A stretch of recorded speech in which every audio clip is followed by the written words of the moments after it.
Maaga akong nagising mula sa aking pagkakatulog. Hindi ko alintana ang banayad na sikat ng araw na tumatama sa aking mukha.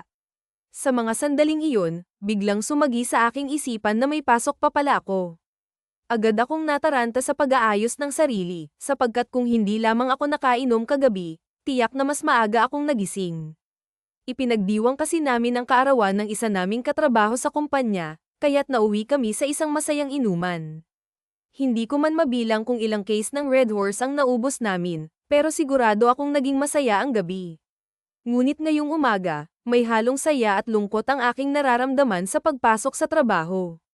Masaya ako dahil nakasama ko sa inuman ng aking hinahangaang si Lukia, ngunit malungkot din dahil naubos ko ang budget na nakalaan sana para sa upo ng bahay. Hay, tila ba malas talaga ang araw na ito. Mukhang mahuhuli pa ako sa trabaho. Nakakainis. Nga pala, ako si Diego. Tinatawag din nila akong Diego. Hindi ako matangkad, nasa tamang taas lamang na 5 feet 6 inches.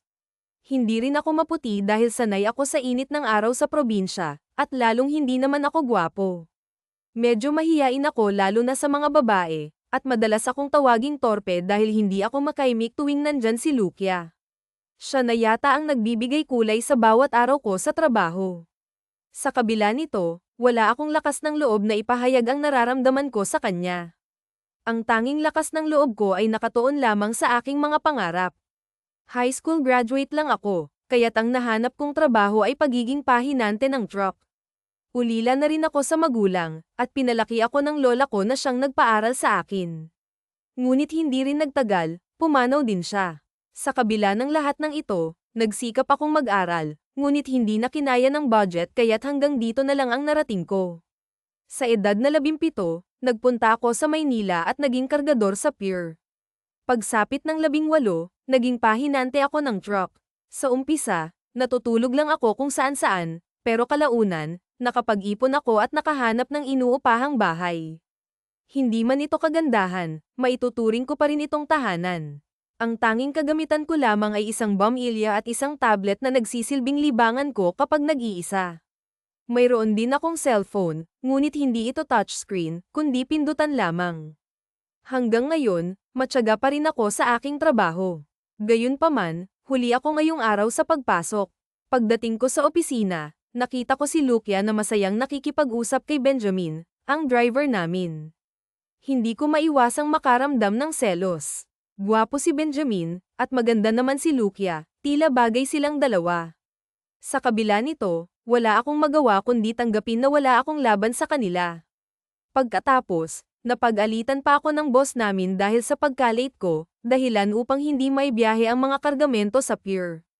Para akong sinakluban ng langit sa mga nangyari.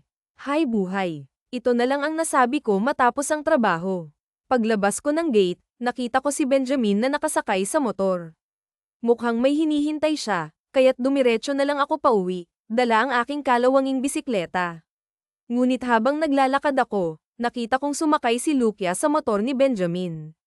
Para akong nawalan ng pag-asa sa nakita kong iyon. Sa galit at sama ng loob, naihagis ko ang aking bag. Wala naman kasi akong maipagmamalaki kay Lukia. Isang lumang bisikleta lang ang meron ako. Kaya't wala akong nagawa kundi umuwi ng malungkot at magmukmak sa bahay. Pagdating ko sa bahay, sinalubong ako ng may-ari na galit dahil hindi ko pa nababayaran ang upa. Tila ba lalo pang bumigat ang araw ko. Oo nga pala, ang naging kayabangan ko kagabi ang dahilan, sinagot ko pa kasi ang isang case ng inumin nila Lukia, kaya't naubos ang budget ko. Sayang talaga, 6:30 na nang makapagpahinga ako. Naupo ako at nanood ng video gamit ang tablet kong basag ang screen, nang biglang may kumatok sa pintuan. Sino yan? Tanong ko. Isang pamilyar na boses ang sumagot, Kuya, gising ka pa ba? Malumanay ang boses, at agad kong nakilala na si Elena Ina iyon. May ipapagawa ka bang dala dyan? Tanong ko ulit. Lapis lang po ito, Kuya, sagot niya. Ito na lang kasi ang gamit ko para sa pangkulay. Nang makita ko ang mga gamit niya, hindi ko napigil ang maawa. Napakapayak ng mga gamit niya, maging ang lapis ay halos pudpud na. Naalala ko tuloy ang sarili ko noong bata pa ako, walang-wala rin. Si Elena Ina ay kapitbahay ko, at isa sa mga masugid kong tagahanga dito sa lugar namin. Namamangha siya sa mga guhit ko, lalo na siguro dahil bata pa siya. Nakakatuwa siyang panoorin habang masayang nanonood kapag nagdo-drawing ako. Noong una, iyakin pa siya, pero tumahan siya nang bigyan ko ng isang simpleng drawing. Ngayon, malaki na siya, ngunit nananatili pa rin ang kanyang kasiyahan sa tuwing nakikita niya akong nagdo-drawing. Mahirap din ang buhay nila, gaya ko. Ang nanay niya ay isang labandera, at ang tatay niya, si Manuel Nilo, ay nakaretay dahil sa karamdaman. Minsan, kung kaya ko, tumutulong ako sa kanila. Si Elena Ina ang panganay sa 3 magkakapatid, at siya na rin ang tumatayong ate at tagapag-alaga ng 2 niyang bunsong kapatid. Habang nagdo-drawing ako, napansin kong pinagmamasdan ako ni Elena Ina. Nakangiti siya habang nakapangalumbaba, nakatitig sa ginagawa kong proyekto. Noon, binaliwala ko lang ang mga ngiti niya, ngunit sa paglipas ng panahon, tila nagiging espesyal na ang mga iyon sa akin. Para hindi ako mag-isip ng kung ano-ano, minadali ko ang paggawa ng project niya. Nang matapos ko ito, iniabot ko ang oil pastel ko bilang regalo, pati na rin ang lapis na ginagamit ko. Kuya, ang ganda po. Siguradong mataas na naman ang grades ko nito. Salamat po, kuya. Masayang yamakap siya sa akin at binigyan ako ng halik sa pisngi bilang pasasalamat. Oh, sayo na yan ha. Para may magamit ka sa school mo. Pagbutihin mo ang pag-aaral mo, sabi ko habang hinahawi ang buhok niya. Muli siyang yamakap sa akin at nagpasalamat. Kita ko sa kanyang mukha ang inosenteng kasiyahan habang nakatingin sa aking drawing. Ah, kuya, hatid mo ako bukas, ha? Gusto ko nandun ka kapag nag-present ako, sabi niya na may bahagyang pagmamakaawa. Hindi ko alam kung makakasama ako bukas sa school mo. May gagawin kasi ako, sagot ko. Pilit na nagdadahilan upang hindi niya ako kulitin. Kuya Donnie, please, hatid mo ako bukas. Wala kasing manonood sa presentation ko. Si Mama pupunta ng ospital bukas, kaya ikaw na lang ang manood para malakas ang loob ko. Kakatok po ako dito ng maaga para gisingin ka, kuya, ha? Ano kasi Sige na nga. Basta galingan mo bukas, sagot ko habang napansin ko ang kanyang nakakunot na kilay.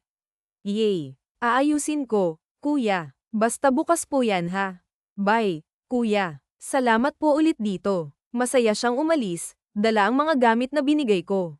Pagkaalis ni Elena Ina, nakaramdam ako ng lungkot kaya minabuti ko na lamang na kumain. Pagkatapos, nahiga na ako ng maaga upang makapagpahinga. Gayunpaman, hindi maalis sa isip ko si Lukia, ang babaeng matagal ko nang pinapangarap. Sa kabila ng malamok na paligid, napasarap pa rin ang tulog ko sa katra. Ngunit bigla akong nagising nang may narinig akong kumakatok sa labas. Naalala ko ang pangako ko kay Elena Ina na ihahatid ko siya sa eskwelahan, kaya't dali-dali akong bumangon. Nandyan na. Saglit lang, sigaw ko habang nagmamadaling pumunta sa pinto. Pagbukas ko, bumungad sa akin si Elena Ina na nakaayos na at handa nang pumasok. Aga-aga mo namang gumising. Anong oras pa lang? Oh, siya nga pala, kuya, late yang orasan mo. 6:30 AM na, sabi niya na may bahagyang ngiti. Agad akong napatingin sa cellphone ko. Ay, oo nga pala, mali yung alarm clock ko. Saglit lang ha, mag-aayos lang ako. Nagmadali akong maligo at magbihis, iniisip na pagkatapos may hatid si Elena Ina, diretso na rin ako sa trabaho. Kuya, matagal ka pa ba dyan? Tanong niya mula sa labas. Tapos na ako. Tara. Alis na tayo, sagot ko habang nagmamadaling lumabas. Isinakay ko siya sa bike ko, at siya'y umupo sa unahan. Masaya si Elena Ina habang nakasakay, at habang nagbabike ako, naamoy ko ang mabangong samyo ng kanyang buhok na tila bulaklak. Hindi ko maiwasang madampi ang ilong ko sa kanyang ulo, at napaisip ako na napakaswerte ng lalaking makakakuha ng puso ni Elena Ina. Sa hindi ko maipaliwanag na dahilan, nadampian ko ng halik ang kanyang ulo. Bakit, kuya? Tanong niya, tila nagtataka. Wala. Pampaswerte lang yun para lumakas ang loob mo, sagot ko na may halong biro. Kuya, mapapanood mo lang ang presentation ko, sapat na yun para lumakas ang loob ko, sagot niya na may ngiti. Oh, paano? Dito na tayo. Galingan mo, ha? Maghihintay lang ako dito, sabi ko habang tinuturo ang direksyon ng kanilang quadrangle. Habang papasok siya sa loob ng eskwelahan, nakita kong nagtipon-tipon na ang mga estudyante para sa kanilang presentation. Doon ko nasaksihan ang husay ni Elena Ines sa pagsasadula. Ang galing-galing niya, parang isang propesyonal na artista sa paraan ng kanyang pagbigkas. Hindi ko napigil ang pumalakpak sa tuwa. Pagkatapos ng kanyang pagtatanghal, nagpaalam na ako sa kanya at dumiretso na sa trabaho. Habang nagmamadali akong magbike, iniisip ko na sana hindi ako malate. Sa kabutihang palad, sakto lang ang dating ko sa trabaho. Pre, akala ko late ka na naman eh. Si boss, galit na galit, nandun siya sa kubo, bungad ni Bruno sa akin. Hayaan mo siya, pare. Buti nga walang gaanong traffic. Siya nga pala, nasaan si Benjamin? Tanong ko habang hinahabol ang hininga ko. Ayun, kausap si Lucia. Mukhang nililigawan ata, sagot ni Bruno na may halong biro. Ha, si Benjamin. Ikaw kasi, ang bagal mo, pre. Inunahan ka patuloy ng may asawa na, dagdag niya. Ano, may asawa na si Benjamin eh bakit nililigawan pa siya kay Lucia? Tanong ko na may halong pagkabigla. Oo, pre, may asawa na yang si Benjamin. May 2 anak na yan, at ang alam ko, nasa abroad ang asawa niya. Dapat malaman to ni Lucia. Hindi pwedeng magkatuluyan sila ni Benjamin, sagot ni Bruno na tila may bahid ng awa. Pare, wala ka nang magagawa pa para pigilan sila. Matagal nang alam ni Lucia na may asawa yang si Benjamin. Kaya kung ako sa'yo, huwag ka nang makialam. Mapapahiya ka lang. Ikaw kasi, ang bagal mo, pare. Yan tuloy, naunahan ka na ng pareng Benjamin mo, dagdag pa niya. Tigilan mo nga ako, Bruno. Hindi ko siya pare. Pinagkatiwalaan ko siya tapos ganito ang igaganti niya sa akin, sagot ko na may galit. Pasensya ka na, Diego. Ikaw kasi, ang tagal-tagal mo nang nagpapaligoy-ligoy kay Lucia. Tapos ngayon, magsisisi ka na lang sa huli. Sinabihan na kita dati na ligawan mo na siya, pero anong ginawa mo? Natakot ka, nahihiya ka, kaya ayan, naunahan ka tuloy, sabi ng kaibigan ko habang tumatawa. Oh, sige na, pre, aalis na kami. Ayan na ang sasakyan namin, dagdag pa niya. Natulala ako habang pinagmamasdan sila sa malayo. Para akong batang inagawa ng laruan, nakatingin, walang magawa, puno ng panghihinayang. Hindi ko talaga inakala na magiging sila. Kasi naman, torpe ako. Nahihiya akong magsabi ng nararamdaman ko, kaya hanggang huli, nanatili na lang akong tahimik at nagparaya. Sa halip na harapin ang nararamdaman, ibinuhos ko na lang ang sarili ko sa trabaho. Buhat dito, gawa doon, at kung ano-ano pang gawain ang inatupag ko para lamang makalimot. Pag-uwi ko sa bahay, tulad ng dati, dumiretso ako sa higaan. Wala akong ganang kumain, wala rin akong gana sa kahit ano. Ngunit nagkamali ako sa pag-aakalang iyon na ang pinakamabigat na problema sa buhay ko. Dumating si Elena Ines sa bahay, umiiyak. Kuya. Ang nanginginig niyang boses habang yamakap siya sa akin. Oh, bakit ka umiiyak? Tanong ko, nag-aalala. Patay na po si Papa, kuya. Sagot niya habang patuloy ang pag-agos ng luha sa kanyang mga mata. Tahan na, Alin. Nandito si kuya, sabi ko habang niyayakap siya ng mahigpit. Nabigla ako sa balita, kaya't hinawi ko ang kanyang buhok at pinunasan ang luha sa kanyang pisngi. Naaawa ako sa kanya. Ginawa ko ang lahat upang pakalmayin siya, upang kahit papaano'y maibsan ang sakit na nararamdaman niya. Lumipas ang ilang oras, nakatulog siya sa higaan ko. Nang mapansin kong 9:00 na ng gabi, ginaysan ko siya ng marahan. Elena Ine, gising na, iuuwi na kita sa inyo, sabi ko. Kuya, dito na lang ako matutulog. Namimiss ko si Papa, lalo na kapag niyayakap ko siya, sagot niya, malungkot. Baka hanapin ka ni mama mo sa inyo. Mag-aalala yun, sabi ko, nag-aalala rin. Kuya, hindi daw siya uuwi sa bahay. Baka daw bukas pa ng umaga siya darating kasama ang mga kapatid ko, paliwanag niya. Sigurado ka, okay ka lang dito, malamok dito, tsaka walang electric fan, tanong ko na may halong pag-aalala. Okay lang, kuya, katabi naman kita, ayoko lang mag-isa sa bahay. Takot po kasi ako, lalo na't wala na si Papa, sagot niya habang pinipilit na ngumiti. Oh, sige na, tahan na, dito ka na lang sa tabi ko. Kumain ka na ba? Tanong ko. Hindi pa po, kuya, sagot niya. Ah, saglit lang ha. Magluluto lang ako. Diyan ka muna. Gamitin mo muna yung tablet ko. Maglaro ka muna kung gusto mo. sabi ko habang papunta sa kusina. Habang patapos na akong magluto, bigla akong nakarinig ng ingay mula sa kwarto. Oy, Eileen, wag yan. Akin yan. Napalingon ako at dali-daling pinatay ang video na tumutugtog sa tablet. Binura ko rin agad ang video na iyon. Kuya, ano yun? Bakit may babae roon? Tanong ni Elena Ine na tila naguguluhan. Ah, wala yun. Binura ko na. Huwag mo na lang pansinin, ha? Tara, kumain na muna tayo. Sabi ko sa kanya, pilit na itinatago ang kaba sa aking boses. Hindi ko kasi inakala na bubuksan niya ang gallery ng tablet ko. Habang kumakain kami, patuloy pa rin siya sa pagtatanong at pagkukwento tungkol sa kanyang papa. Ang dami niyang ibinahagi, mga alaala, mga pangarap, at ang bigat ng kanyang nararamdaman. Nang matapos kami sa pagkain, nagpatuloy pa rin siya sa kanyang kwento kahit na nakahiga na kami sa kama. Katabi ko siya, nakatalikod, habang ako naman ay marahang nakayakap sa kanya. Pinatay ko ang ilaw upang mas madali siyang makatulog, ngunit tuloy pa rin siya sa pagsasalaysay tungkol sa kanyang papa. Ramdam ko ang init ng kanyang katawan habang yakap ko siya, at sa mga sandaling iyon, may kung anong kakaibang damdamin ang pumuno sa akin. Maya-maya pa, narinig ko ang unti-unting paghina ng kanyang boses hanggang sa tuluyan na siyang nakatulog. Nakakumot kaming dalawa, ngunit sa kabila ng katahimikan ng gabi, hindi ko mapigilan ang pagkalito sa aking isipan. Alam kong mali, ngunit tila may bumubulong sa akin na gawin ang isang bagay na hindi ko dapat gawin. Pinilit kong ipikit ang aking mga mata, ngunit hindi ko magawa. Ang kaba at init na nararamdaman ko ay tila nagiging mas malakas sa bawat sandali. Hanggang sa hindi ko maipaliwanag na dahilan, unti-unti akong nadala ng tukso.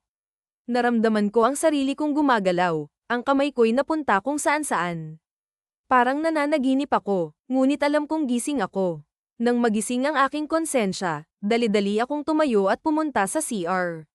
Doon ko pilit na pinakalma ang sarili ko, natatakot na baka magising si Elena Ine at malaman ang nangyari. Pagkatapos, bumalik ako sa higaan. Ngunit sa aking pagbabalik, muli akong nakaramdam ng kakaibang init nang makita ko ang kanyang posisyon sa kama. Hindi ko na naman napigilan ang sarili ko at marahan ko siyang nilapitan. Ngunit sa gitna ng aking pag-iisip, bigla akong natigilan. Natakot ako sa aking ginagawa kaya't agad akong huminto. Bandang 2:00 na ng madaling araw nang tuluyan akong nakatulog, yakap siya ng mahigpit. Bago ako makatulog, nadampi pa ang aking labi sa kanyang ulo. Good night, Elena Ine, bulong ko sa kanya. Sa kabila ng lahat, napansin kong napakasarap ng tulog ko noong gabing iyon. Kinabukasan, nagising ako sa pakiramdam na may yumayakap sa akin. Pagdilat ko, nakita ko ang maamo at cute na mukha ni Elena Ine. Nakapikit pa rin siya habang nakayakap sa akin. Hindi ko napigilan ang bahagyang pagdampi ng aking labi sa kanyang labi. Maya-maya, ginaisang ko na siya. Elena, gising na. May pasok ka pa ata, sabi ko sa kanya. Kuya, dito muna ako. Dito muna ako matutulog, sagot niya. Tila ayaw pang bumangon. Elena, baka malate ka niyan, sabi ko ulit. Kuya naman wala akong pasok, alam na ni teacher yun. Hindi mo ba alam, ibuburol na si Papa mamaya, sagot niya, medyo malungkot. Ah, sorry, Elena. Sige na, mahiga ka na muna dyan at magsasaing lang ako, sagot ko. Sige, kuya, antok na antok pa ako, sagot niya habang muling pumikit. Habang nagsasaing ako, iniisip ko pa rin ang lahat ng nangyari noong gabi. Alam kong nanghina siya dahil sa bigat ng kanyang nararamdaman, kaya hinayaan ko na lang siyang magpahinga. Pagkatapos kong magluto, naligo muna ako at nag-asikaso. Nang matapos ako, nakita kong gising na siya, nakaupo sa higaan at nagkukuyakoy. Good morning, kuya, masigla niyang bati sa akin. Salamat nga pala, kuya. Hindi ka umalis sa tabi ko kagabi. Ang sarap ng tulog ko, sabi niya na may ngiti. Ah, buti naman na maganda ang tulog mo, sagot ko, pilit na itinatago ang kaba sa aking boses. Kuya, huwag kang mabibigla sa sasabihin ko sa'yo, sabi niya bigla. Ano yun, Elena, tanong ko, kinakabahan. May nangyari ba sa'yo kagabi, tanong niya. Opo, nananaginip kasi ako na naihi daw ako sa higan mo, kuya. Pero wala naman. Akala ko umihi talaga ako kagabi, sabi niya habang tumatawa ng bahagya. Ah, panaginip mo lang yun, Elena. Tara, almusal ka na. Baka gutom lang yan, sanggol ko habang nakatingin kay Elena. Sa isip-isip ko, buti na lang talaga hindi siya gising kagabi, kung hindi, yari talaga ako. Pagkatapos kumain, naglinis muna ako ng bahay at maaga kong hinatid si Elena Ina sa bahay nila para madatnan siya na nasa bahay lamang. Binilin ko kay Elena na huwag sabihin sa ina niya na doon siya natulog sa bahay, kapag nangyari yun, iskandalo ang aabutin ko nito. Pagpasok ko, nakita ko si Lucia tulad ng dati, magkasama sila ni Benjamin. Hindi ko na sila pinansin. Sino ba ako para magselos sa kanila? Kaya tuloy lang ang trabaho ko kahit mabigat hindi ko alintana dahil iba na ang naroon sa aking isipan. Yun ay si Elena Ina. Medyo malabo nga lang yung pangarap ko pero gusto ko na si Elena. Ang kaso lang, malayo ang agwat namin kaya parang wala lang din. Sa paghakot ko, bigla akong nairita. Nakita ko si Lucia yakap-yakap si Benjamin sa loob ng truck habang ako naman ay nakatingin lang na pawis na nagbubuhat ng mga bagahe. Nakatingin sa akin si Benjamin na parang nang-iinggit sa ginagawa nila pero ako naman, walang magawa sa sitwasyon ko bilang hoy, trabaho. Mabagal ka dyan, sigaw ng boss ko sa akin. Para akong alipin na walang magawa sa halagang 351 araw, kulang pa para umahan sa buhay. Samantalang si Benjamin, 700 ang araw at may incentive pa. Kalahati sa kanyang sahod. Buhay nga naman, oh. Pag-uwi ko, namasdan kong nakaburol na si Manuel Nilo sa gilid ng bahay. Nandun si Ate Kela at ang kamag-anakan nito. Nasulyapan ko din si Elena na nakaupo sa gilid ng mama niya at lumingon sa akin habang pinapasok ko ang bike. Nagpahinga ako saglit at umupo para magkape at nagmuni-muni. Inisip ko yung sarili ko, palang araw makakaraos din ako. Hihijitin ko si Benjamin at matutupad ko yung gusto kong marating sa buhay. Ilang sandali pa, nag-asikaso na akong kumain at nanood sa tablet. Sa panunood ko ay biglang kumatok si Elena Ina. Kuya, pasok po ako. Saglit, bubuksan ko lang yung pintuan. Pagpasok ni Elena, yamakap siya sa akin. Kuya, iyak nito sa akin. Bakit, Elena? Anong problema? Kasi, kuya, wala na si Papa. Sino na lang ang tutulong sa akin sa pag-aaral? Patitigilin na daw ako ni Mama. Kuya, tahan na, Elena. Nandito pa naman ako. Kuya, ayoko ng ganito. Gusto ko makatapos ng pag-aaral. Huwag kang mag-alala, tutulungan kita. Basta mangako ka sa akin na mag-aaral ka ng mabuti. Talaga po, kuya, gulat nitong sagot at yamakap sa akin ng mahigpit. Oo naman, Elena Ina, kaya tumahan ka na. Gusto mo bang manood muna bago ka umuwi? Sige po, kuya. Salamat po ha. Ang laking tulong niyo po sa akin. Sana katulad niyo po yung mapapangasawa ko. Kuya, yan ang huwag mo nang gagawin. Mag-aral ka muna at saka, mabuti yun sa isip-isip ko. Hintayin mo ako. Tsaka ano po, kuya? Tsaka tumulong ka muna sa magulang mo. Opo kuya, gagawin ko po yung sinabi nyo. Habang nanonood kami, niyakap ko siya't hinawakan ang kamay niya. Pagkatapos noon hindi na malaman ng aking kamay kung saan pupunta. Habang ginagawa ko yun, hindi siya nagsasalita, nakatingin lamang siya sa pinapanood namin. Habang hawak ko sa kanang kamay ko ang aking tablet, masasabi kong pareho kaming bago sa ginagawa namin pero alam ko kung paano pasayahin ang babae dahil sa aking mga napapanood. Naghalikan kami ni Elena Ina. Halatang hindi siya marunong kaya naman ako na ang nagturo sa kanya. At habang ginagawa namin yun, may biglang tumawag sa pangalan ni Elena Ina. Agad akong kinabahan sa pagkakatayo ko. At alam kong boses yun ni ate na narinig namin ni Elena. Kuya, si mama yung tumatawag sa akin. Anong gagawin natin? Agad at gulat nitong saad sa akin. Nataranta ako't dali-dali ko siyang pinag-ayos sa banyo. Hindi ko alam ang sasabihin ko at kung papaano ko ito ipapaliwanag. Palapit ng palapit ang boses sa pintuan. Nang matapos mag-ayos si Elena sa banyo, lumabas ito at nagtungo sa pintuan. Ngumiti muna ito sa akin at patakbo ng lumabas samantalang ako nakaupo at tinuloy ang panonood ko sa tablet pero ramdam ko ang kaba ko sa aking dibdib. Maya-maya pa ay nagbunga nga na ang nanay ni Elena Ina sa may labas at naririnig ko yun sa loob. Saan ka ba galing, bata ka ha? Wala na akong mautusan para mag-asikaso sa burol. Mag-ama nagpapagawa lang ako ng project kay Kuya Donnie. Puro ka project. Dapat ang inuuna mo ay yung burol ng ama mo. Elanean, na madaming gawain, hindi yung kung saan-saan ka nagsususuot dyan. Magtimpla ka ng kape at ang daming bisita, asikasuhin mo yun. Oo ma, magtitimpla na po ako, mahinahong sagot ni Elena Ina. Tsaka nga pala, yung mga nagsusugal, bigyan mo rin ha. Matutulog muna ako at ikaw muna ang magbantay, Elanean. Opo, mama. Nang marinig ko yung pag-uusap nila, nakahinga ako ng maluwag at naging kalmado na ako pero hindi pa rin may iwasang matakot. Nang bigla na lamang masira ang tiwala ng magulang niya sa akin. Kaya lumabas ako at nakipaglamay sa burol ng ama ni Ellen Ain. Tumulong na rin ako sa gawain na mag-ina upang maging maganda pa rin ang pakikasama ko sa kanila. Hindi kami nagkikibuan ni Elena Ina sa nangyari. Tahimik kaming magkatabi at unti-unti dinapuan na ng antok si Elena Ina pero sa isip-isip ko, nabitin ako doon. Grabe, mag-alas 4:30 na nang ako'y matapos sa pagbabantay. Nakahiga na kasi sa balikat ko si Elena Ina habang ako naman ay nagmamasid sa paligid. Pagkagising ng nanay ni Elena Ina, saktong paalis na ako nang ako ay tawagin niya. Akala ko kung anong sasabihin niya kaya parang napayuko ako sa harap nito. Donnie, salamat sa pagbabantay at pag-aasikaso dito. Pasensya ka na at nakatulugan na ni Elena Ina yung pagbabantay ah. Wala po yun, ate. Tulong ko na po yun sa inyo. Parang hindi nyo naman ako tinulungan dati nung wala ako. Tsaka magkapit-bahay lang po tayo, ate. Sige ah, salamat sa uulitin. Mukhang may pasok ka pa niyan ah. Oo nga pero hindi na umabot hindi na ako papasok Sige po, ate. Matutulog muna ako. Oh, sige. Ingat sa pagtulog mo ha. Baka multuhin ka ni Kuya Nilo mo, biro pa nito sa akin. Matapos nun nilinggan ko pa si Elena na nakahiga sa may upuang mahaba, masarap ang pagkakatulog nito.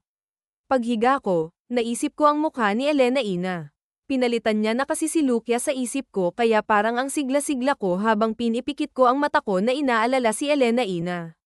Pagkagising ko, nakaramdam ako ng init sa mukha ko. Nasisinaga na pala ako ng katanghalian. Pagtingin ko sa cellphone, 10:35 AM mukhang hindi na talaga ako makakapasok, saad ko at muling nahiga sa Katri. Sayang talaga hindi ako nakapasok pero sulit naman dahil mababantayan ko si Elena, ang naroon sa aking isipan. Muli akong bumangon at dumiretso sa banyo upang maligo na rin. Habang nagsasalo ako ng tubig sa drum at nagsisipilyo, may narinig akong kumakanta sa kabilang CR. Narinig ko ang boses ni Elena Ina at ang pagtilapon ng tubig. Naisip kong baka naliligo ito. Nilabas ko ang pinto para tignan kung nasa labas ang nanay ni Elena Ina at di nga ako nagkamali, kasama nito ang bunsong anak at ito ay kalong-kalong habang nagbabantay kaya muli akong bumalik sa loob para alamin kung nandoon pa ba sa kabilang CR or si Elena. Nung masigurado kong nandun siya, gumawa ako ng paraan para makita ko si Elena Ina pero naalala kong may daanan sa kusina nila Elena Ina sa may bintana ng likod ng bahay. Pero naalala kong may daanan sa kusina nila Elena Ina sa may bintana ng likod ng bahay kaya dali-dali akong sumuot dun sa likuran. Hirap lang ang pumasok kasi napakaliit ng daanan na sakto lamang sa aking katawan. Nang makalampas ako sa eskanitang yun ay daglian akong pumasok sa bintana at hinanap ko ang CR kung saan naliligo si Elena. Nang marinig ko ang boses ni Elena at ang pagtapon ng tubig, pinaihit ko yung pintuan pero nakalak yun.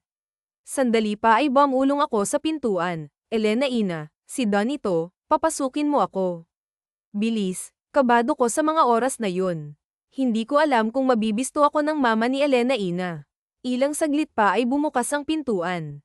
Nagulat ito nang makita ko na nasa harapan niya. Nagtakip pa ito ng kamay at muntik nang mapalakas ang boses.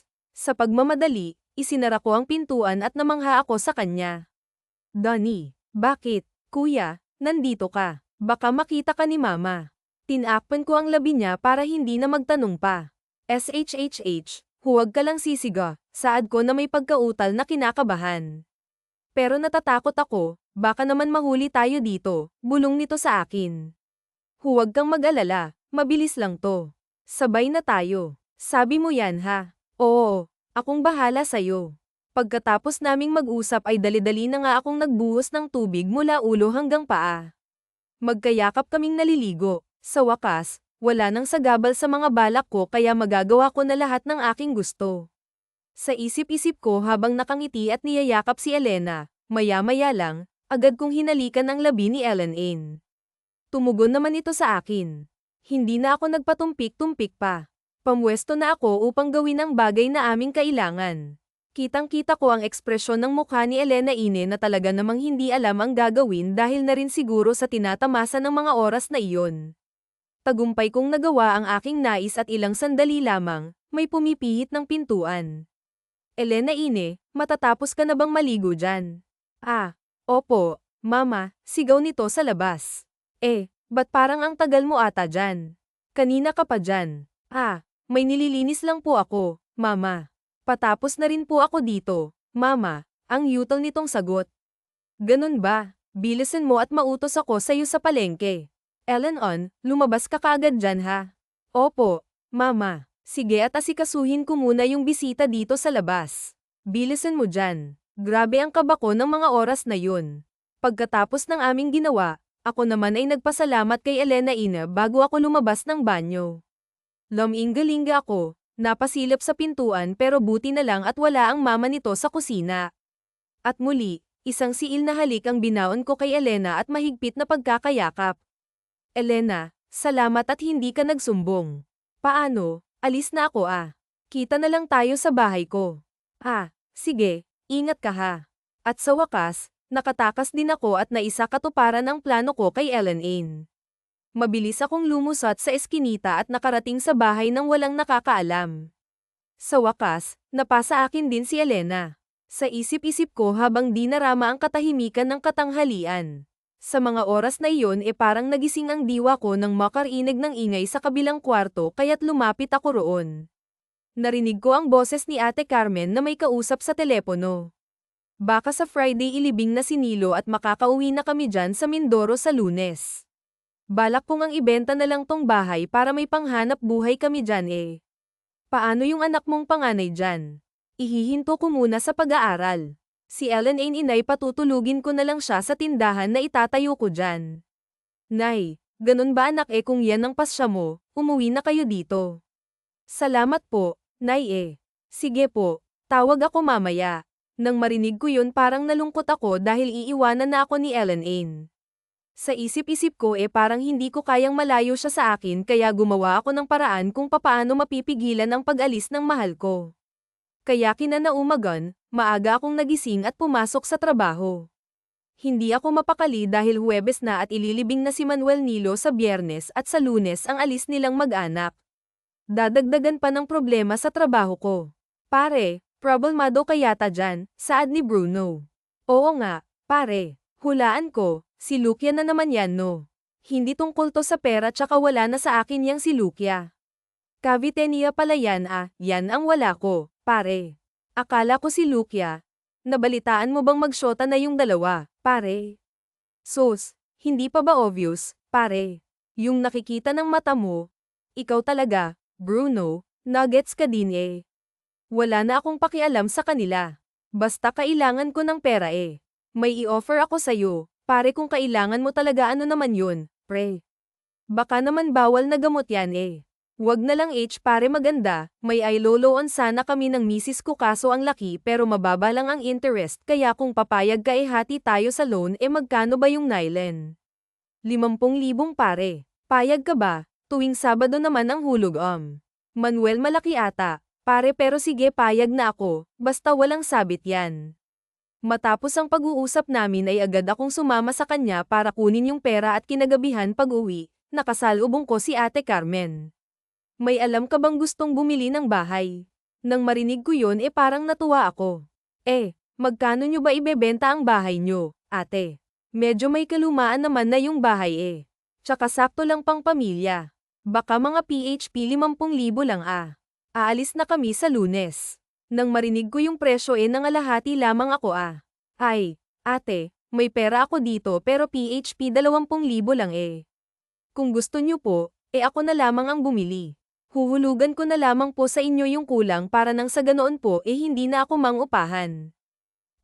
Sige, payag ako sa alok mo. Tutal, matagal ka naman na naming kakilala. Heto po yung paunang bayad ko, ate. Siya nga po pala, Sabi sa akin ni Elena ihihinto niyo daw po siya sa pag-aaral. Kung maaari po sana dito na lang siya. Ako na lang po ang magpapaaral. Naawa po kasi ako sa kanya Gusto ko pong makatapos si Ellen Ain. Alam mo Diego, gusto ko sana makatapos siya ng pag-aaral pero alam mong mahirap suportahan ang pag-aaral niya, ganun po ba? Pero kaya ko naman mataas naman na yung sahod ko ngayon pero Diego. Magsasalita pa lamang si Ate Carmenla nang biglang sumabat si Elena Ines sa usapan. Ma, gusto ko pong mag-aral. Pumayag na po kayong maiwan ako dito kay Kuya Donnie. Yun po yung pangarap nyo ni Papa sa akin di ba? Please, Mama. Pumayag na po kayo aayusin ko po yung pag-aaral ko. Tutulong ako sa inyo. Dahil sa pagmamakaawa ni Ellen Ain, naiyak ang nanay nito at tuluyang pumayag sa gusto ng anak na maiwan sa akin. Todo ang ngiti ko dahil nakagawa ako ng paraan para hindi kami magkahiwalay ni Aileen at masayang masaya ako sa naging desisyon ng nanay ni Ellen Ain. Ilang araw pa ang lumipas, nilibing na ang ama ni Ellen Ain. Nakalibing din ako at todo yung iyak ng ina ni Ellen Ain maging si Ellen Ain ay tumangis din sa pagkakayak. Katabi ko siya at pagdating ng Lunes, nakahanda nang umalis ang magulang ni Ellen Ain. Nagbili nito na magpakabait sa akin at ayusin ang pag-aaral at syempre ako naman ay nangangako. Aalagan ko sila sa aking poder. Nangako din akong pag-aaralin si Elena kaya sumumpa ako sa kanila na magiging maayos ang kalagayan niya sa akin. Natuwa pa ako sa narinig ko mula sa nanay ni Ellen Ain na maaari ko daw bayaran kahit kailan ang utang sa bahay kapalit ng pag-aaral ng babaeng mahal ko. Na hindi alam ng nanay ni Ellen Ain na makasakay sila ng barko parang may halong lungkot at saya ang namuo kay Ellen Ain lungkot kasi malayo siya sa mama niya at sa mga kapatid niya. Saya dahil makakapag-aral na siya at makakasama niya ako sa isang bahay pa mismo na lalong ikinasa at kinatuwa ko. Nasa malayo na ang barkong sinasakyan nila nang ito ay aming tanawin hindi mapigilan ni Ellen Ain nang umiyak at mapayakap sa akin habang minamasdan lumalayo ang barko. Kuya, huwag mo akong iiwan ha. Mahal na mahal kita. Oo naman, Elena na hindi kita iiwan at pababayaan pangaw yan at lagi akong nasa tabi ng mahal ko. Kaya na nandito lang naman ako saad ko na may kasamang yakap at halik. Matapos ang tagpong yun, umuwi na kami ng bahay. Hindi na doon sa aking inuupahan sa bahay na mismo nila Ellen Ain na binenta sa akin ako tumuloy. Pasado alauna nang makauwi kaming dalawa sa bahay, masaya at maligayang naglilinis ng bahay. Doon ko na kasi inilipat ang mga gamit ko kina Ellen Ain at madami din akong inayos.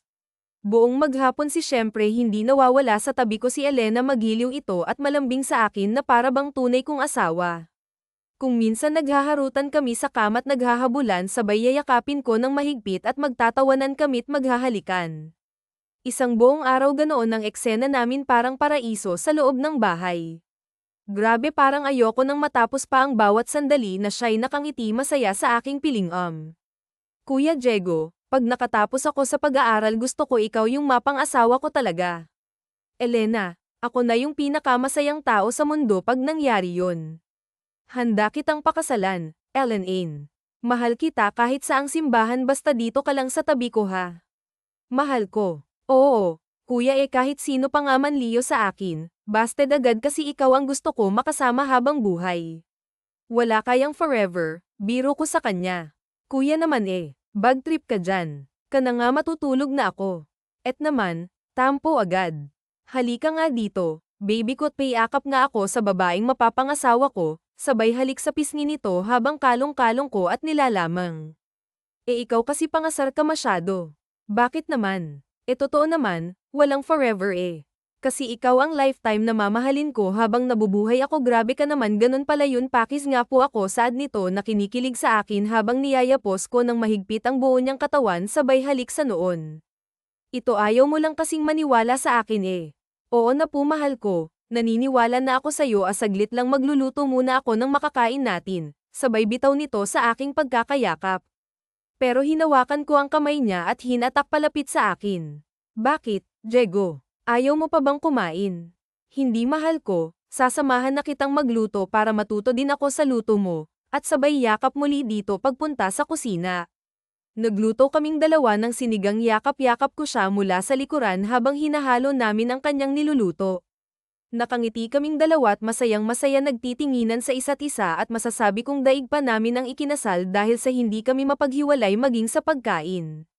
Masaya kaming nagsusubuan kay Gun sa pakiramdam na kayakap mo, kaharap mo, katabi mo at kasama mo ang pinakamamahal mo sa buhay.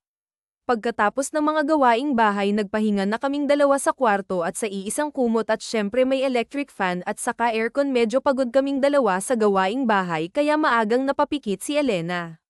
Mahigpit ang yakap ko sa kanya at hinahawi ang buhok nito na may kasamang halik sa kanyang ulo habang tinitignan ko yung wallpapers sa ginawa ko sa aking tablet. I cannot explain the happiness. I found the girl of my dream and I want her to be the last and my forever until the end. Good night, mahal ko. Sa pagkakayakap ko sa kanya ay para na rin akong nasa langit. Ilang sandali pa'y pumikit na ang aking mga mata hanggang sa hindi inaasahang sandali bigla na lamang kumulog at kumidlat at kasabay nun ang pagbuhos ng malakas na ulan. Ramdam ko ang malalaking patak ng ulan sa bubong at ang pag-ang ng tubig sa bintana na sinasabayan pa ng malakas na hangin na sumisipol sa labas ng bahay. Malamig at napakaginaw kaya lalong napayakap sa akin si Eileen ng mahigpit. Kuya Donnie, ang ginaw, yakapin mo naman ako, saad nito habang nakapikit at pumupulupot sa katawan ko. Oo mahal kuya, yakapin kita ng mahigpit, sagot ko habang dinarama ko yung init na gustong-gusto ko magkadayon. Ay sumikdo na naman ang init ng aking katawan. Marahan kong hinarap sa akin si Eileen at dahan-dahan lamapat ang labi ko sa kanyang mga labi. Matagal ang naganap sa aming halikan at ilang sandali pa, agad na nga akong pamwesto kasabay ng ulan ay ginagawa namin ang bagay na iyon. Talaga namang masayang-masaya ako dahil nasosolo ko sa Eileen ngayon. Wala na yata akong mahihiling pa dahil kasama ko na yung babaeng mahal ko. Bigay todo kami sa ginagawa namin at ilang sandali pa nang hina kami at parehas na pawisan. Parehas kaming nakarating sa dulo. Nakangiti ang bawat isa sa amin sa gitna ng pagbuhos ng malakas na ulan. Ay ang pagmamahalan naming dalawa ang nagpainit ng lamig ng gabi. Masarap ang tulog naming dalawa ng mga oras na iyon at kagaan ng pakiramdam. Malaya kaming nakakagawa ng gusto namin habang magkayakap pa rin kaming dalawa sa kama at nanara ang kasiyahan. Nakangiti kaming naghalikan sa ilalim ng kumot at inaantay ang pagsikat ng umaga. Pagkagising naming dalawa, sabay kaming naligo. Ang sarap sa pakiramdam na nagagawa namin ang mga bagay na ito. Lumipas ang sandali at kami kumain na ng umagon. Naisip ko na sana kami na lamang ang itinadhana na sa isa't isa, pero pag naiisip ko yun, parang ang hirap umasa na lang. Bakit parang natutulala ka dyan? Umiiyak ka ba? Wala, Toto. Elena ina, mahal ko, napuwing lang ako. Sigurado ka eh. Umiiyak ka na dyan eh. Bakit? Wala, may naalala lang ako. Alam ko na, birthday mo hindi natapos na. Nung January pa, July na ngayon. Ikaw talaga, hula lang naman yun, pero alam mo mahal ko, kahit ikaw lang ang maging buong regalo ko, sapat na sa akin yun. Ikaw talaga, payakap nga ako sa mahal ko, yakap ko sa kanya na may kasamang halik ng pagmamahal. Labas tayo bukas. Bakit naman, kuya? Huwag na lang. Sayang yung pera mong igagastos. Dito na lang sa bahay natin igastos yan. Alam mo kasi naalala ko na birthday mo pala bukas kaya hindi ko papalampasin yung araw na yon. Nako, ikaw talaga. Gusto ko sa lahat, hindi mo nakakalimutan yung birthday ko. Sorry ha, nagparinig pa ako. Alam ko naman yun, mahal ko. Payakap nga ulit, kahit ikaw lang, Donnie, saad ni Elena ina. I love you. I love you too, Ellen, mahal ko. Paano? Tara, alis na tayo. Ihahatid na kita sa school mo. Salamat, mahal ko, saad nito nang may malambing na tinig. Sa araw na dumarating sa buhay namin ni Ellen ay lagi kaming magkaagapay sa lungkot man o kasiyahan, sa hirap man o ginahawa ng buhay. Ilang oras at araw ang dumaan sa buhay namin na ngayoy nagpatibay sa amin. 3 taon din ang lumipas nang magsama kami ni Ellen. Nakatapos siya ng high school at dahil sa tulong naming dalawa, nakapundar kami ng gamit at tindahan na rin. Nung una ay mahirap, pero dahil sa minana ni Elena ang tiyaga at sipag galing sa pagtitinda ng ina, lumago ito. Bago siya pumasok ay nagtitinda muna siya at sa gabi naman, tiyagan siyang nagbubukas. Masaya ako sa kanya. Samantalang ako naman, umalis na sa aking trabaho matapos kong matutong makapagmaneho ng sasakyan at makakuha ng lisensya. Sabay kami ni Bruno umalis at nag-apply sa kumpare niyang Hapon bilang driver. Nakabayad na rin ako sa mga utang ko at kulang ko. Dahil dyan, Masayang-masaya ako dahil nahijitan ko pa si Benjamin dahil naging magulo kasi ang buhay ng dalawa matapos ay pakulong si Benjamin ng asawa nito sa abroad na ito ay nangangaliwa. Samantalang si Lukia naman, pilit na dumidikit sa akin at gusto niya akong mapang-asawa pero tinanggihan ko ito dahil nag-iisa lang ang gusto kong mapang-asawa, yun ay si Elena Ina na aking mahal. Maganda ang takbo ng buhay namin ngayon kumpara nung nagsisimula pa kami pero sa totoo lang, wala pa kaming anak ni Ellen Ain. Ayoko pang magkaroon, inaalala ko kasi ang kanyang pag-aaral at kung magkataon man ay baka paghiwalayin kami kung mangyari ngayon kaya pinigil ko ang sarili ko na gawin ang bagay na yun kay Elena. Pero minsan, pinagbibigyan niya ang aking kasiyahan pag nangangalabit siya at pag gusto ko rin. Siyempre, pero ang gusto niya kasi magka-baby na kami at nasabi ko rin ang plano ko sa kanya at sinabi ko na lamang sa kanya na, Elena Ina, sana maintindihan mong mahal kita pero hindi pa tayo handa eh. Sana maintindihan mo yung kalagayan natin, mahal ko. Ayokong mabaliwala ang pag-aaral mo dahil sa akin. Sana payagan mo akong gawin ang lahat para sa'yo pero mahal ko paano mo nasasabi yan ngayon pang alam ko na ang plano mo. Hindi mo kailangang umalis. Kung gusto mo, hihinto na ako sa pagkakolehiyo ko, dumito ka na lang sa tabi ko. Donnie, mahal kita at alam mo yan. Hindi ko kayang mawala ka sa tabi ko, yakap nito sa akin habang lumuluha. Pero Elena Ain, napag-usapan na natin to. Totoo ba kailangan ko umalis para sa'yo, para masuportahan ang pag-aaral mo, para sa kinabukasan natin, saad ko na may pangunawa sa kanya. At hinawakan ng balikat na, Kuya Donnie mahal kita dito ka lang sa tabi ko at huwag kang aalis Ilan dahan na huwag ka nang umiyak malulungkot din ako pag umiiyak ka mabilis lang naman ang araw mahal ko at palagi naman akong tatawag sa tsaka naalala mo ba yung mga pangarap natin sa magiging baby natin gusto kong maging masaya tayo mahal ko at alam kong kaya natin to pa nga ako babalik ako mahal na mahal kita ikaw lang ang mamahalin ko hanggang dumating ka dun. Nang makita ko siyang umiiyak, parang nasasaktan ako sa pag-alis ko pero yun ang tama at kailangan kong gawin. Ayokong matulad siya sa akin na walang tinapos, gusto ko lang matupad niya ang pangarap niya para sa amin kinabukasan. Nakahanda na ang pag-alis ko papuntang Japan bilang driver ng truck sa isang company gumagawa ng gamot at beauty product. Sa airport, hinatid ako ni Elena Ina. Niyakap ko siya ng mahigpit na mahigpit habang tumutulo ang luha ko sa pisngi at isang halik sa labi ang ibinaon kong pag-alis ng bansa na tinanaw ang pagluha ng babaeng mahal ko habang nagpapalem. Habang tinatanaw ko ang himpapawid sakay ng eroplano papunta sa ibang bansa ay lubos ang pangungulila ko sa babaeng mahal ko habang patuloy sa pagpatak ang luha sa mata ko naisip kong bumalik ngunit huli na ang lahat dahil alam kong ito ang makakabuti sa amin ni Ilan ang paglayuin kami ng oras at lugar ay hindi sapat upang magtiwala kami sa isa't isa isang larawan ni Elin ang nagpapaalala sa akin ng pag-asa at muli kaming magsasama. Halos araw-araw kong naaalala si Ellen Ain. Lagi akong tumatawag at nagpapadala ng sulat sa kanya na ayos lang ako.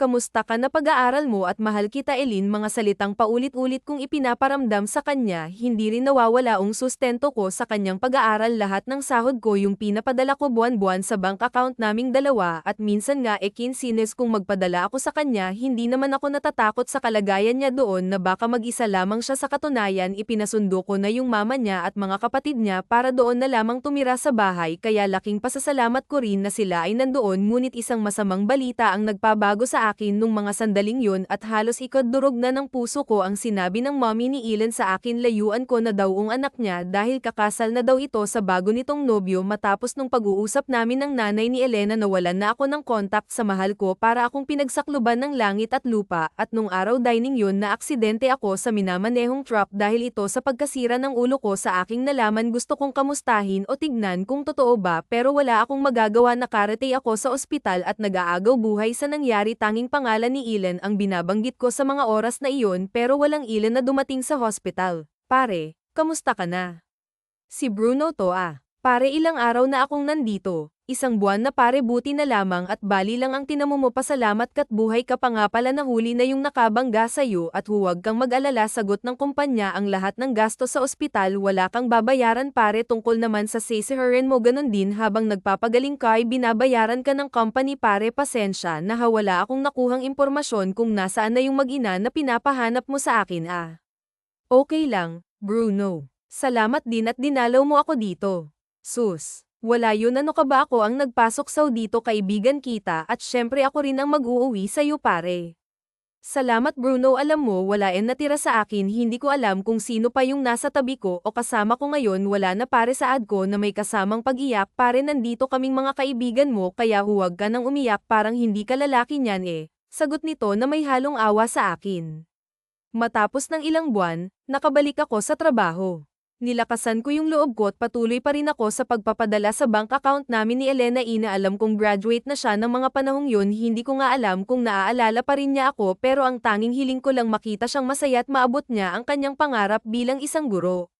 Marami akong nakaligtaan sa mga araw na wala ako sa tabi niya, nakalimutan ko yung dibo niya, nakalimutan ko yung promise kong uuwi ako pag natapos ang kontrata ko dito, pero hindi na-extend ang isang taon, nakalimutan ko yung anniversary namin nung July 8 at nakalimutan ko na kung anong itsura niya ngayon, tumaba ba siya o tumangkad, basta wala akong alam. 4 na taon ang ginugol ko sa Japan para makaipon at magsimula ng panibagong buhay, at ngayon nga 26 years old na ako at si Elena ay nasa 19 years old na siguro, hindi ko alam kung may anak na siya at kasama na ngayon, basta nakita ko na lamang sa FB, nakakagawa ko lamang na may kalong-kalong itong bata na bagong binyag at katabi ang isang lalaki sa gilid. Hindi na ako nag-message, basta tinignan ko na lamang ito at sinira ang aking cellphone. Malaki ang pinagbago ko makatungtong ako sa Japan, naging malaki ang aking katawan, pumuti rin ako dahil sa lamig ng klima doon, natuto akong mag-ayos ng sarili at napapansing nagbago ang mukha ko dahil siguro ito sa product na gamit ko sa company namin at mga procedure na time test sa akin, hindi ko alam, pero napapansin kong madaming nahamaling sa aking babae, magaganda at sexy, pero wala ni isa sa kanila ang nagpapasaya sa akin. Ilang araw bago ako umalis sa Japan, nagpasalamat ako sa lahat ng mga kaibigan na tumulong sa akin. Salamat din ako sa boss ko at syempre sa itaas na tumulong sa akin na muli ako makakabalik ng Pilipinas, at sa wakas salamat naman, makakauwi na rin February 1, kasalukuyang taon ang makabalik ako sa Pilipinas, nakangiti at may agam-agam na baka nga may asawa na si Elena, na baka nga wala na akong pag-asa na magiging kami pa, ang hirap magbaka sakali, pero tinuloy ko ang plano naming dalawa na ang pangarap na binuo namin nung magkasama ka pa kami sa kasiyahan. Pagdating ko sa Manila, dumiretso na ako sa dating bahay namin ni Inin, ngunit iba ang aking nadatnan, naging isa na palang establishment ang kinatitirikan ng mga bahay sa amin. Nalaman kong 2 taon na palang ipinagiba ang mga bahay sa amin para tayuan ang mga butik at iba pang tindahan, palibhas ay malapit kami sa kalsada, kaya isang magandang pwesto yun para pagtayuan ng mga tindahan. Na pag-alamanan ko ring 3 taon nang wala si Nailen sa dati naming bahay. Ko rin alam kung nasaan sila, pero ang pagkakatanda ko sa probinsya ng Mindoro sila lumipat, kaya nung mga oras na yun parang nawala na sa akin ang lahat. Minabuti ko munang manuluyan sa matalik na kaibigan at pinsan kong si Bruno upang makapagpahinga sakay ng bagong bili kong sasakyan. Tinungo ko ang kanilang bahay. Pagkarating ko napansin kong ang ganda ng pamumuhay nila Bruno, may magandang bahay at kumpleto sa gamit. Bigla ako nalungkot dahil isa rin yun sa pangarap namin ni Elena, ang isang bahay na kaming mag-asawa lamang ang titira. Naisip ko, nasaan na kaya si Elena ng mahal ko? Habang ako'y nasa loob ng bahay nila Bruno at nakikisalo sa hapunan nilang mag-anak, ay siya naman ang naiisip ko rito. Pare, sasama ka ba sa amin sa probinsya? Pinasusuka kasi ni Tio Ramon. Para saan daw yan? Tanong ko kay Boboy. Sabi kasi ni Tio Ramon sa akin total ikaw na lang ang natirang apo ni Tia Martha babahaginan ka daw niya ng lupa, sagot ni Bruno sa akin. Pero pare, baka hindi pa ako ngayon makapunta sa probinsya. Alam mo namang may problema pa ako. Ganun ba? Sasabihin ko kay Tiyam mo na akin na lang ang mamanahin mong lupa. Hoy, Bruno, huwag mo namang gagawin yan. Kahit na magpinsan tayo yayariin kita. Alam mo namang yun na lang ang alaala ko kay Lola simula nang maghiwalay sila ni Lolo. Biro lang naman yun, pare. Ikaw talaga, seryoso ka lagi. Ito, good news. Basahin mo. Ano ba to, pare? Tanong ko kay Boboy. Natural pa yan, tinyaga akong isulat para sa Inson. Alam ko kasing mahihirapan kang pumunta ng Mindoro para galugarin yung show mo doon. Napagtanungan ng kaibigan kong si Lorna na pinsan niyang si Elena kaya't ayon bingo pinasulat ko sa kanya yung address. Oy, talaga, salamat, Bruno, payakap nga ako ng isa dyan. Naku naman, Donnie, bitawan mo nga ako, kundi babawiin ko yung address na yan. Bumitaw ka na, kung H lang talaga kita, pinsan hindi ako magpapakahirap ipagtanong-tanong yan. Bumitaw ka na, oy ka na masyado, saad nito na parang naiinis sa akin. Inson, salamat dito. Kailangan ko nang umalis, pupuntahan ko lang si Elena, ang masayang ngiti ko kay Bruno. Pare, dito ka na magpalipas ng gabi, biglaan naman yang alis mo. Hay, dapat hindi ko muna pinakita sa'yo yan napakamot sa ulo si Boboy nang makita niyang bigla akong napatayo sa kinaupuan ko at lumabas sa pintuan at muling sumilip. Pare, aalis na ako Kailangan ko makaabot sa barko. Pakisabi kay Mario salamat sa handa ha. Sige, Boboy, paalam sa'yo, salamat ha. The best ka talagang pinsan. Sigurado ka na ba dyan sa pupuntahan mo, Diego? Baka masayang lang at umasa ka sa wala pag nakita mo na siya. Pare, ayos lang sa akin basta makita ko lang siya at makapagpaalam na rin ng personal. Gusto ko lang maging maayos at malinaw ang lahat sa amin Paano? Aalis na ako, salamat ulit, saad ko habang pababa ng hagdan. Hay, pag-iibig nga naman, saad nito habang tinitignan akong lumayo sakay ng kotse. Wala akong sinayang na sandali kaya't dali-dali ako nag-asikaso at umalis patungong Mindoro Lula ng isang barko ilang araw pa ang lumipas. Nakarating na ako sa isla ng Mindoro, mabango ang simoy ng hangin at maganda ang mga tanawin habang sakay ako ng aking kotse.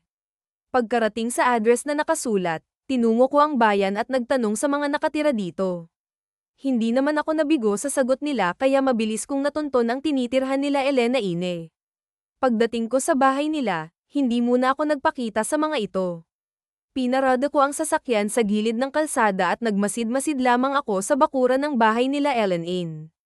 Nagulat ako sa nakita ko't nasaksihan dahil pinagmamalupitan ito ng nanay niya habang sinasabunutan na tinutulak palayo sa putikan kasama yung anak nito na pakiworry ko may 3 taon ng edad. Nung makita ko yun, agad akong pumasok sa bakuran ng kanilang bahay. Kitang-kita ko ang mga pasa at sugat nito habang umiiyak at niyayakap ang anak. Lumayas kayong mag-ina dito. Wala kayong kwenta sa bahay, palamunin pa kayo. Inay, maawa po kayo sa amin ng anak ko. Huwag niyo pong gawin sa akin, pakiusap inay, mama ko, tiyak ng bata na awa ako sa kalagayan ni Elena. Halos madurog ang aking puso dahil sa pagbabago ng itsura nito na mapayat at puro pasa ang mukha at braso. Mapapansin ng itim ito ng konti at may pinagbago sa mukha niya, pero siya pa rin si Elena Ine ang babaeng minamahal ko. Kayong mag-ina, lumayas kayo sa pamamahay ko. Puro kayo kamalasan sa buhay ko kaya Leyes. Heto mga gamit nyo. Ayoko na makita kayo dito Inay, maawa kayo sa amin. Huwag niyong gawin yan. Nang makita ko yun, agad akong lumapit sa mag-ina. Sino kang lalaki ka, ha? Ba't ka pumasok sa bakuran ko? Saad nito at hindi ako nakikilala. Hindi ko to pinansin at lumapit ako kay Ellen Ine. Hinawakan ko ang balikat nito at pisngi niya. Ellen Ine, tahan na, nandito na ako, mahal ko. Diego, nang makita niya ako, parang naliwanagan ang mata niya sa lalaking nasa harap niya. Biglang napalingon si Ate Carmen sa akin at tumaas ang kilay. Huwag ka nang umiyak, nandito na ako mahal ko. Patawad hindi ako nakarating ng maaga para sunduin ka. Diego, ba't ngayon ka lang? Ang akala ko hindi ka nababalik, saad nito habang humahagulgol sa pag-iyak sa pagkakayakap ko. Tahan na mahal ko, mula ngayon hindi na kita iiwan at sasama ka na sa akin, kasama yung anak mo. Inin, sagot ko sa kanya at piliti na tayo sa pagkakabagsak sa putikan. Diego, mahal ko, gusto kong malaman mahal kita at ikaw lang ang minahal ko sa buong buhay ko. Sigurado ka ba dyan Inin pero may anak ka na? Gulat kong sabi nang marinig ko yung mga katagang yon at napatingin ako sa bata. Diego, anak natin. Nang marinig ko yun ay halos akong nagulat at napayakap kay Ellen Ine. Nang akala ko'y nagtaksil siya sa akin pero dahil ako lang ang lalaking minahal niya nang lubusan masayang masaya ako sa aking nalaman. May halong luha ng kasiyahan at kagalakan ang aking narinig at hindi ko maipaliwanag ang tuwa ko sa sarili. Baby, anak, lapit ka kay Papa, saad nilan sa anak namin na umiiyak at lumuluha. Papa ko po siya. Oo, nakak, yakapin mo si Papa, sagot ng anak ko habang nagtatago sa likod ng palda ng mama niya. Halika anak, nandito na si Papa halika't yayakapin ka ni Papa, saad ko habang naluluha at hindi makapaniwala sa nakikitang malaki na ang bunso kong anak at nakakapagsalita na. Papa ko, yakap nitong patakbo sa akin habang lumuluha. At doon ko naramdaman ang init at saya ng pagkakayakap nito sa akin. Naging masaya kami sa tagpong yun at lumuluha sa kagalakan na binigay ng langit. Hindi na tayo magkakahiwalay pa. Mahal ko, saad ko na may halong ngiti at saya. Lumayas na kayo at huwag na kayong babalik dito. Siya nga pala, yung perang ginastos ko sa pagpapakain sa mga yan akin na. Inay, wala kayong ginastos sa amin at lahat ng pinapadala ni Diego panang susugal nyo lang kaya wala kayong dapat nakunin pa sa asawa ko dahil hindi nyo naman ako tinuring na anak. Inalila nyo ako at pinagtatrabaho para sa mga walang kwentang bisyo nyo at hininto nyo ang aking pag-aaral kaya huwag na huwag kayong magkakamaling lumapit sa amin ng asawa ko dahil hindi ko po kayo mapapatawad. Tama na Elena Ina, alis na tayo dito, bubuin mo uli natin ang pangarap nating pamilya mahal ko. Natigilan at nahinto sa pagsasalita si Ate Carmena nang marinig ang mga sinabi ni Ellen Ain at parang natauhan habang si Ellen Ain at anak ko sinakay ko na sa aking kotse. Nakatingin lang sa amin ang nanay nito at nang matapos ang eksenang yun, umalis na kaming tinatanaw ang bangungot na tirahan nila Ellen Ain. Luha ng kasiyahan ang nararamdaman ko habang nakayakap sa akin si Ellen Ain. Naipaliwanag niya sa akin ang nangyari habang nasa sasakyan kami laman kung kapatid niya pala ang lalaking nasa gilid ng binyag na noy nakatira sa lolo nito na sabi niya rin sa akin na bago ako umalis nung 16 years old siya, buntis na siya sa akin dahilan para magsinungaling ang nanay nito at sabihing mobo na siya kaya nahinto ang pag-aaral niya at doon ibinenta ng mama niya ang bahay namin. Pinaliwanag ko rin ang nangyari sa akin sa Japan kung bakit hindi ako nakauwi kaagad, kung bakit ngayon lamang ako nagpakita sa kanya. Mahaba ang kwentuhan naming dalawa at naiiyak ako sa karanasan niya sa kanyang mga magulang na hindi daw siya pinapakain kahit nagtatrabaho at maging yung anak namin pero sa huli, lahat yun ay aking tinanggap dahil mahal ko si Elena at siya lang ang nagpapasaya sa akin syempre hindi mawawala ang junior kong anak at nung oras dining yun habang nasa sasakyan lalo siyang lumuha sa kasiyahan nang sabihin ko ang mga katagang. Elena Ine, will you be my wife forever until the end? Saad ko habang hawak-hawak ang isang diamond ring. Yes, Diego, mahal ko. Oo handa akong magpakasal sa iyo at ikaw lang ang gusto-gusto ko makasama habang buhay. Isang mahigpit na yakap ang pinaramdam nito sa akin habang sinusuot ang singsing na binigay ko sa kanya. Lumuha ito sa pasasalamat na dumating ako sa kanyang buhay at muling mabubuo ang pangarap namin. Isang oras din ang binyahe namin mula Mindoro hanggang Maynila na sobrang kasiyahan at pagod ay nakatulog ang mag-ina ko sa kotse matapos na makapagpalit ng damit ang mga ito. Pinagmasdan ko ang himbing na tulog nilang dalawa habang nakadantay sa braso ko ang asawa kong si Ellen Ain at kayakap ang aming anak at sila'y magkatabing natutulog. Napansin kong namana ng anak ko ang pisngi ng mama niya at ang labi sa akin naman niya namana ang matangos na ilong at ang labi maging ang singkit na mga mata nito may kawi din sa akin. Sayang nga lang at hindi ko namasdan ang paglaki nito medyo naiyak pa rin ako kasi natawag niya pa rin akong papa kahit ngayon niya na lamang ako nakita siguro dati lagi siyang nagtatanong sa mama niya kung nasan ako siguro lagi niya akong tinatawag at hinahanap siguro dapat nandoon ako ng mga panahong yun para ipagtanggol ko silang mag-ina naisip kong mas malaki ang naging sakripisyo ni Elenan para sa akin at para arugain ang anak namin humahanga ako sa mahal kong asawa sa pagiging mapagmahal nito sa akin at pagiging tapat na asawa dahil ako lang ang nag-iisang mahal niya at hindi nawala ng pag-asa, naghintay na baka sakaling dumating ako mangiyak-ngiyak ako ko nang isipin ng mga sandaling yun habang hinahaplos ang buhok ng anak ko at ng pinakamamahal kong si Elenan pero handa akong bumawi para sa aking mga pagkukulang pupunan ko lahat para sa pangarap namin ni Ellen Ain at maging sa anak namin madaling araw na nang makarating kami sa kondominium na pinahiram ng boss ko sa akin upang pansamantalang manuluyan inakay ko yung anak ko papasok sa kwarto kasama ang aking asawa hinihiga ko muna sila sa kama at pinatulog upang mapawi ang pagod sa biyahe muli akong bumalik sa kotse upang kunin ang mga gamit namin at pagbalik ko nakita ko ang asawa ko nakangiti sa higaan at masayang iniaabot ang kamay sa akin na parang gusto niyang lumapit ako paglapit ko sa kanya inaya niya akong tabihan siyang matulog kaya pinaramdam ko sa kanya ang mahigpit na mga yakap at lambingin siya muli mga haplos na nagpapasabik sa init ng aming pagmamahalan isang masayang larawan ng pamilya ang muling nabuo sa pagtitiwala namin ni Elenan ang saya ko parang ayoko nang matapos pa ang gabing kayakap ko ang aking asawa sa kumot na bumubuhay at nagpapalakas ng loob ko at nagpapasaya sa aking buhay kinaumagahan magkayakap pa rin kaming natutulog sa ilalim ng kumot ng higaan patuloy ko pa rin pinaparamdam ang aking pagmamahal-mahal ko salamat at nandito ka sa tabi ko saad ko habang hinahaplos ang buhok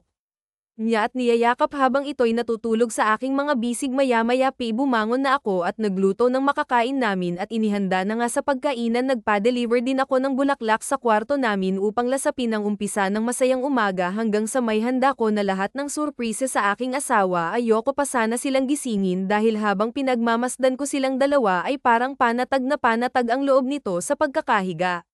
Good morning mahal ko, hinalikan ko to sa noo habang siya'y masayang nakatingin sa akin at tinlahad ang kanyang kamay para ako ay yakapin.